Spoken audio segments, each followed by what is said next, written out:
નમસ્કાર. દિવસભરના તાજા સમાચારોમાં તમારું સ્વાગત છે. તમારી સાથે હું છું પિનલગીરી ગોસ્વામી. સમાચારો વિસ્તારથી જાણીએ એ પહેલા મહત્વના સમાચારો ઉપર એક નજર. મિત્રો, અત્યારે ઓસ્ટ્રેલિયાથી સૌથી મોટા સમાચાર સામે આવી રહ્યા છે. ઓસ્ટ્રેલિયાનો મોટો ઝટકો ભારત હાઈ રિસ્ક કેટેગરીમાં જોવા મળ્યો. ઓસ્ટ્રેલિયા ભારતીય વિદ્યાર્થીઓ માટે વિઝા નિયમો કડક બનાવ્યા છે. ઓસ્ટ્રેલિયાએ ભારતને સૌથી વધુ જોખમ ધરાવતી એસેસમેન્ટ લેવલ 3 કેટેગરીમાં મૂક્યો છે. આ લિસ્ટમાં ભારત ઉપરાંત નેપાળ, બાંગ્લાદેશ અને ભૂતાનનો સમાવેશ થાય છે.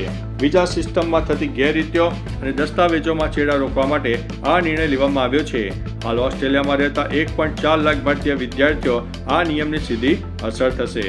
અન્ય મહત્વના સમાચારની વાત કરીએ તો વડોદરામાં હિટ એન્ડ રન વનમાં શ્રમિકનું થયું છે મોત. વડોદરાના મકરપુરા ડેપો પાસે જીઆઈડીસી રોડ ઉપર એક ગમકવાર હિટ એન્ડ રનની ઘટના બની. અહીં એક પીળા રંગના ટેમ્પો ચાલકે રોડ ઉપર જઈ રહેલા શ્રમિક યુવકને જોરદાર ટક્કર મારતા તેનું ઘટના સ્થળ ઉપર મોત થયું છે. મૃતક યુવક પોતાના ઘરેથી મોબાઈલ રિચાર્જ કરવા માટે નીકળ્યો હતો ત્યારે આ દુર્ઘટના સર્જાઈ છે. અકસ્માત બાદ ટેમ્પો ચાલક ફરાર થઈ ગયો હતો. માંજલપુર પોલીસે કાયદેસરની કાર્યવાહી હાથ ધરી છે. અન્ય મહત્વના સમાચારની વાત કરીએ તો વડોદરામાં મકરપુરામાં 42 વર્ષીય યુવકનું હત્યા થઈ છે. વડોદરાના મકરપુરા વિસ્તારની શિવશક્તિનગરમાં એક કમકમાટી ભર્યા હત્યાનો બનાવ બન્યો. માથાભારે મનુ યાદવના પુત્રો અને તેમના શાગીર્દોએ મળીને 42 વર્ષના અનુપ પટેલ નામના યુવકની હત્યા કરી નાખી. પ્રાથમિક માહિતી અનુસાર લોખંડના સળિયા વડે હુમલો કરીને આ હત્યાને અંજામ આપ્યો. આ ઘટના બાદ આરોપીઓ ફરાર થઈ ગયા છે અને પોલીસે ઘટના સ્થળે પહોંચીને તપાસ હાથ ધરી છે. અન્ય મહત્વના સમાચારની વાત કરીએ તો બીજેપીના દિગ્ગજ નેતાના ઘરમાં આગ લાગી.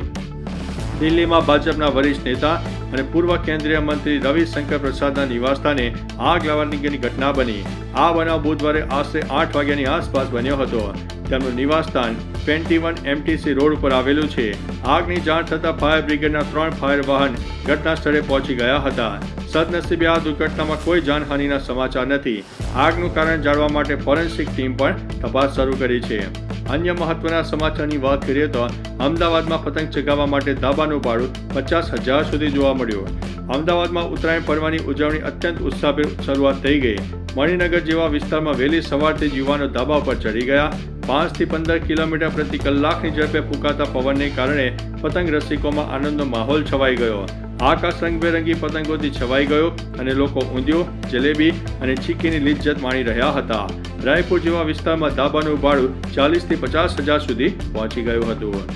અન્ય મહત્વના સમાચારની વાત કરીએ તો ગાંધીનગરમાં ઉત્સાહભેર ઉત્તરાયણની ઉજવણી. ગાંધીનગરમાં ઉત્તરાયણ પર્વની ઉજવણી શરૂ કરવામાં આવી. આ પ્રસંગે મુખ્યમંત્રી ભૂપેન્દ્રભાઈ પટેલ ખાસ ઉપસ્થિત રહ્યા હતા. સીએમએ જાતે પતંગ ચગાવીને તહેવારનો આનંદ માણ્યો હતો. આ ઉજવણીમાં ગાંધીનગરના ધારાસભ્ય રીટાબેન પટેલ સહિત અનેક સ્થાનિક આગેવાનો અને કાર્યકરો પણ જોડાયા હતા. સીએમએ ગઈકાલના પાવન અવસરે રાજ્યના તમામ નાગરિકોને ઉત્તરાયણ પર્વની શુભેચ્છા પાઠવી હતી. અન્ય મહત્વના સમાચારની વાત કરીએ તો ગાઢ ધુમ્મસમાં લપેટાયું પંચમહાલ. પંચમહાલ જિલ્લામાં વહેલી સવારથી ગાઢ ધુમ્મસ છવાતા જનજીવન પ્રભાવિત થયું. ખાસ કરીને ગોધરાથી હાલોલ સુધીના મુખ્ય હાઈવે પર વિઝિબિલિટી શૂન્ય થઈ જતા વાહન ચાલકોને ભારે મુશ્કેલીનો સામનો કરવો પડ્યો. ઉત્તરાયણના પર્વ ઉપર ગાઢ ધુમ્મસને કારણે પતંગ રસિયોમાં નિરાશા પણ જોવા મળી. ગ્રામ્ય વિસ્તારોમાં પણ ધુમ્મસની ચાદર પથરાયેલી જોવા મળી હતી. જોકે સૂર્યપ્રકાશ નીકળતા પરિસ્થિતિમાં સુધારો થયો હતો. અન્ય મહત્વના સમાચારની વાત કરીએ તો કોણ છે જીવતો શહીદ જે હમાસના ચીફ બની શકે છે? ઇઝરાયલ અને હમાસ વચ્ચેના સીઝ ફાયર બાદ હવે નવા હમાસ ચીફ માટે ચૂંટણીની પ્રક્રિયા તેજ બની છે. યાહવા સિનવારના મૃત્યુ બાદ નવા વડા તરીકે ખાલિદ મસાલનું નામ મોખરે છે. ખાલિદ મસાલ 1996 થી 2017 સુધીમાં હમાસના રાજકીય વડા રહી ચૂક્યા છે.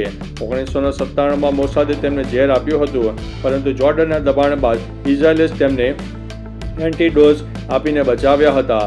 હાલ 5 સભ્યોની સમિતિ નિર્ણય લઈ રહી છે. અન્ય મહત્વના સમાચારની વાત કરીએ તો સોના ચાંદીના ભાવમાં ભડકો. ભારતીય વાયદા બજારમાં ચાંદી ઐતિહાસિક ઉછાળો નોંધાવતા 2,87,990 રૂપિયાની નવી ઓલ ટાઈમ હાઈ ઉપર પહોંચી ગઈ છે. એક જ દિવસમાં ચાંદીમાં 12,803 રૂપિયાનો ક્લોથિંગ વધારો જોવા મળ્યો છે. સોનામાં પણ જોરદાર તેજી સાથે 1,43,173 રૂપિયાની ઉચ્ચ સપાટીએ પહોંચી ગયો છે. રોકાણકારોમાં ભારે લેવાલી પણ જોવા મળી છે.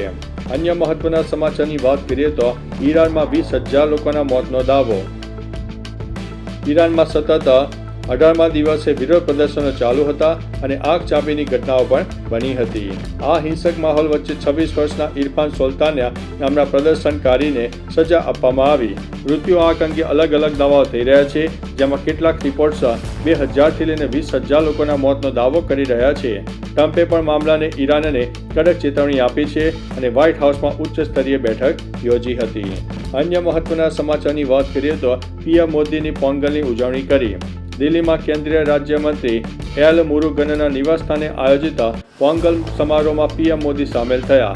આ પ્રસંગે તેમણે કહ્યું છે કે પોંગલની ઉજવણી કરવી એ સૌભાગ્યની વાત છે અને તે એક સુખદ અનુભૂતિ છે. પોંગલ પરિવાર અને પ્રકૃતિ વચ્ચેનું સંતુલન દર્શાવે છે. તેમણે તમિલ સંસ્કૃતિને સહિયારો વારસો ગણાવ્યો હતો અને કુદરતી સંસાધનો બચાવવા ઉપર ભાર મૂક્યો છે. અન્ય મહત્વના સમાચારની વાત કરીએ તો મહેસાણામાં મકર સંક્રાંતિ ઉપર ઉદ્યાનનું વિતરણ. મહેસાણામાં મકર સંક્રાંતિના પાવન અવસરે એક પ્રશંસનીય સેવાકીય કાર્યક્રમ યોજવામાં આવ્યો, જેમાં સામાન્ય અને મધ્યમ વર્ગના પરિવારો પણ તહેવારોનો આનંદ માણી શકે તે હેતુથી ઉદ્યાનનું વિતરણ કરવામાં આવ્યું. આ કાર્યક્રમમાં મહેસાણાના સાંસદ મયંક નાયક, હરિભાઈ પટેલ અને ધારાસભ્ય મુકેશ પટેલ ખાસ ઉપસ્થિત રહ્યા હતા. નેતાઓએ મિત્ર મંડળ દ્વારા આયોજિત આ સેવાકીય પ્રવૃત્તિને બિરદાવી હતી. તો ચાલો મિત્રો, ફરીથી દેશ અને દુનિયાના સુપરફાસ્ટ સમાચાર લઈને મળતા રહીશું. ત્યાં સુધી અમને રજા આપશો. નમસ્તે.